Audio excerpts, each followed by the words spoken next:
Hi there, and welcome to my YouTube channel where I talk about all things knitting that I have been working on. As you can see, not everything I'm going to talk about here is complete, but I do have a couple of finished objects, including an in-depth look at this sweater here, which is my first design that was published this month in Knitty magazine, and it's available for free on Ravelry. So I'll talk more about that. But first, I want to talk about what I'm wearing right now. This is a pattern by Gregoria Fibers. I found them online on Ravelry, and this is the Joan sweater, which I absolutely love. I am using a yarn from Magpie Fibers. This is a color that they offered just briefly over Valentine's Day, and I purchased 4 skeins to make a sweater. When I was looking for a pattern, I was not paying any attention to the gauge that the pattern was offered for. I just figured I could adapt the gauge. I knew I wanted to use this yarn. So the Joan pattern works a twisted rib at the bottom, and it is constructed with these saddle shoulders right here. So first you start with a square here, and then you work from that. So initially the construction was causing me some difficulty because I hadn't done it before, but I emailed the designer a couple times and she got back to me. But ultimately, really, it was just a question of trusting the designer and trusting the pattern as it was written and just trying to relax into the pattern, and I did figure it out. It's quite oversized and doesn't really fit me in certain ways, but I'm not too concerned about that right now because I'm going to adapt that. So for instance, the sleeve, normally I'm about a 7.5, measuring from the armhole, from the top of this armhole to the bottom, and this is a 9. This is 9 inches, and that's just a function of the yarn that I'm using and the gauge, which isn't, as I say, the one called for in the pattern. So I picked up a lot more stitches than I need, and I have to decrease those out. So I'm not too concerned about that. I just need to make sure that I can get to a reasonable circumference in about the next 15 inches or so. And there are a couple of really good, easy to use calculators online where if you enter the number of stitches that you have at your armhole and the number of stitches that you'd like to have at the wrist, the program will calculate the amount of decreases and the rate of decrease for you, so you don't have to think about that. We have to think about it. You have to keep it in mind, but the program will do the calculations for you. And then you can see this collar is a little bit too big. So I'm going to knit probably 6 inches here, fold it over and bind off, so it'll be a folded over collar, and I may insert some elastic before I make that fold, just to keep it all hugged in, because this is a superwash yarn, so I think it will grow, but it's an awesome shape. It is a super awesome square shape. Pretty sure that I decreased about 20 stitches here before the ribbing, 20% of the stitches before the ribbing, so that the ribbing would hug in. I just prefer that. I find it more comfortable than if it just goes straight down. So yeah, that's this. I don't think there's anything else I can say about this other than the color is amazing, and definitely check out all of Magpie Fibers yarns. The special colorways that they do are amazing. Also the Fiber Society. That's what I was looking for. They have a Fiber Society, which is like a yarn club, I guess you could say, subscription, but you can do it for just 1 month, and I've really enjoyed that. Next time I'll show you some Fiber Society colorways that I've had worked with. Okay, so we're gonna get rid of this, and we're gonna go on to the tessellated vest, which I finished. This is Andrea Mowry's pattern for Rhinebeck this year, and I think it would be better if I put it on. So I'm gonna see if I can just quickly put it on. Let me see if I can put it on in the correct way, with the back at the back and the front at the front. Okay, here we go. So this is the tessellated, it's on backwards. I can feel it, but I don't care. It looks fine. So this is the back of the tessellated vest pullover. And I talked previously about how I purchased some different yarn to use, but I ended up using some yarn that I purchased last year at Rhinebeck from the Primrose Yarn Company. And I'm just really happy with how it turned out. The color here that is recommended to be a spin cycle with those lovely like gradations and shading. This yarn doesn't do that exactly. I just tied together a number of mini skeins and put them together in a big magic cake and just knit straight. But I think it's just beautiful the way it turned out, because those skeins are variegated. So even though they're not color shifting like spin cycle, there's quite a bit of variegation in there, and it really comes through beautifully. And then this pink is also Primrose Yarn Company. It's a it's not a mohair. It's a Surrey alpaca. Yeah, it's a dusty pink Surrey alpaca, which I think is also gorgeous, and just as an aside, would make an amazing addition to the Minted Hat by Andrea Mowry, if you have that on your list of things to make. Okay, so that's this, and I'm not going to Rhinebeck this year. Sadly, I have a family commitment, so I will not be there in person, but I hope that everybody who's going has amazing fall weather and sunshine and beautiful leaves to see, because it's just absolutely gorgeous at this time of year to be anywhere in this part of the world. Okay, so I'm going to put this aside, and I'm going to talk a little bit about this, but this one has a friend, so I'm going to take this off and put on the friend of this, and I'll be right back.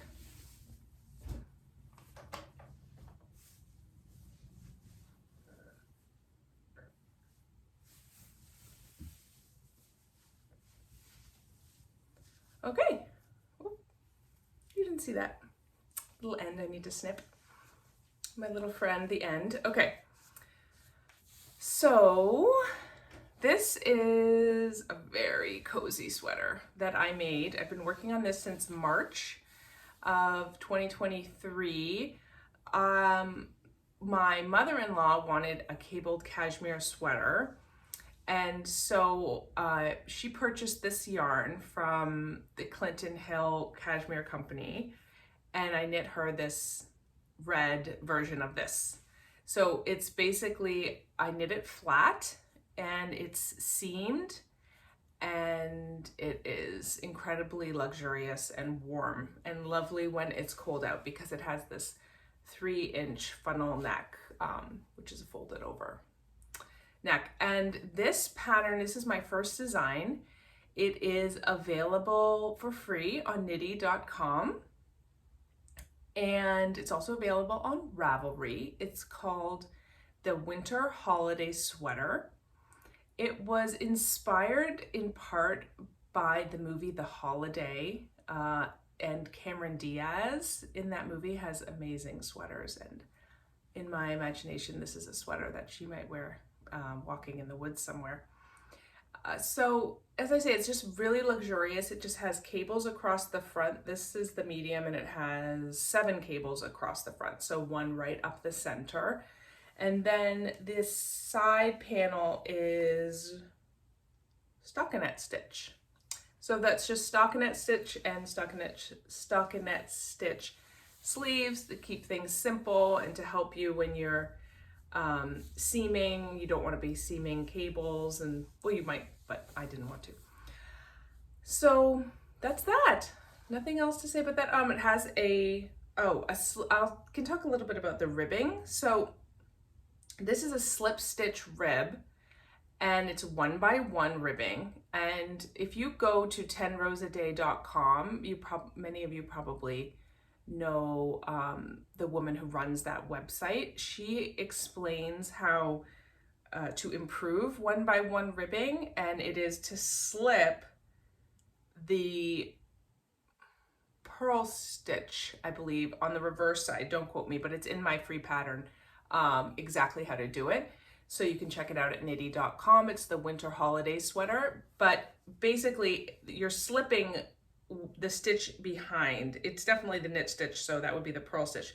So you're slipping the purl stitch on the reverse side, and that just helps the ribbing really pop, those knit stitches, just to jump right, because they're jump right out, they're elongated. And I did that on the cuffs as well.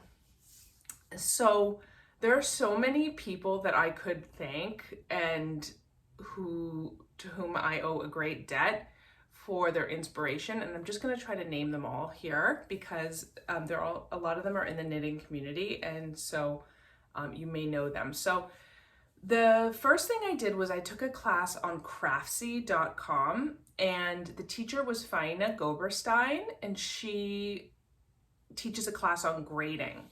I think the class is called Sizing Knitwear, and she takes you through how to use Excel, how to use the formulas in Excel to grade the sweater, which means taking the gauge, which you know from your swatch, and extrapolating the stitch counts for each size.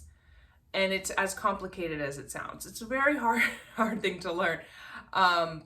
It's difficult, it's challenging to learn, but anybody can learn it. It just takes a lot of time. So if you take that class, perhaps with a design in mind for a seamed knit flat sweater, you too can learn how to grade a sweater. You just have to take the time. And I don't know if it's a 20-hour class that you have to go through, but the good thing is that once you've done it once, now you know how to grade patterns, and it helps with understanding garment construction as well, learning how to grade. So I recommend taking that course. There are a couple other people who are so inspiring, who I love, and one of them is called Molly Klatt of A Homespun House. I am one of her patrons on Patreon, and I just love the colors in her studio, and I love what she does, and I get videos from her, as all of her Patreons do, and they just inspire me. They just relax me, help me knit, give me my inspiration. So I recommend checking her out at homespunhouse.com, and all of her yarns. Definitely, if you can get them, try to get them. They're amazing.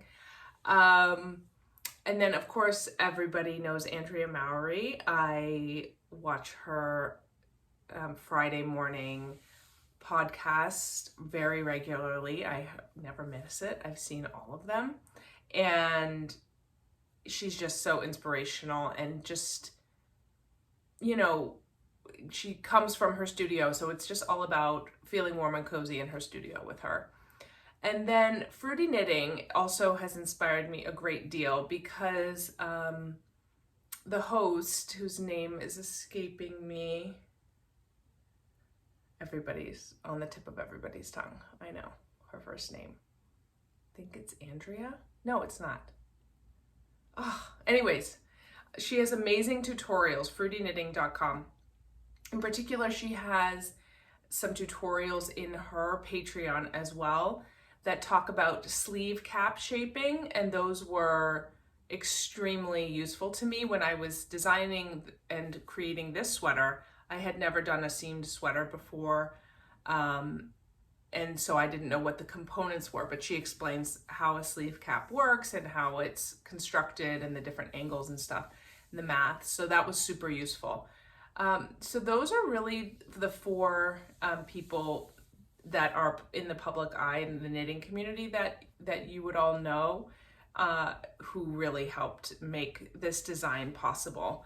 And then there are all the people in my personal life who you don't know, who helped me quite a bit, whether it was photographers or models or my husband taking pictures.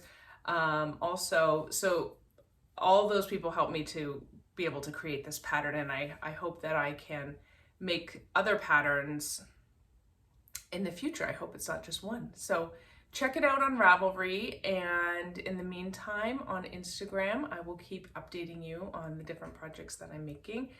I have in the works, in addition to this Gregoria fiber sweater, I'm also working on a sock, and the sock pattern is Andrea Mowry's Everyday Sock, but I've sort of adapted it to not have a rib because I didn't care for the way the rib was turning out. Maybe probably something to do with how I was ribbing them. So I'm just doing that plain stockinette.